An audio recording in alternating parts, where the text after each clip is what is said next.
then thinking back to another client I had from a couple of years ago, and he, had this fixed idea of, this time before he'd gotten married, where he would go to the gym a few times a week when he got off from his shift, and then on the weekends, and so he's had this idea of like, I've been out of shape for these 10 years because I can't get to the gym. And I was like, young kids, burgeoning practice, marriage, we got to rethink like what movement looks like to us in this phase of life and think creatively. The brain science tells us multitasking doesn't work, but exercise is one thing where we can put things together. For instance, in this case, what he would do is, he tried to integrate it in his day. So he was in a building with a lot of stairs. And so a couple times a day, he would do a round where it was like about a 10-minute circuit that required some up and down stairs. And that got his heart rate up.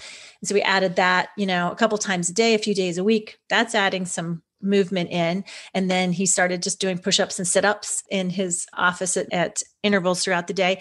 And then on the weekends, two things. One of his exercise sessions was taking his kids to the park and doing a series of exercises so that he was blending two things that mattered to him. Times with his kids, with some movement with his body. They thought it was fun that dad was doing pull-ups on the monkey bars and sprints, as he was watching him on the playground. And then he and his wife created a Sunday morning date where they went to the gym and took a class together and then, grabbed some coffee on the way home. And it was an important time for them to connect in a way that fit into their lifestyle. So you're right. It feels bad when you can't just like have the autonomy to just go to the gym whenever you want in these times, but there's ways to still reprioritize it if you're willing to get a little creative.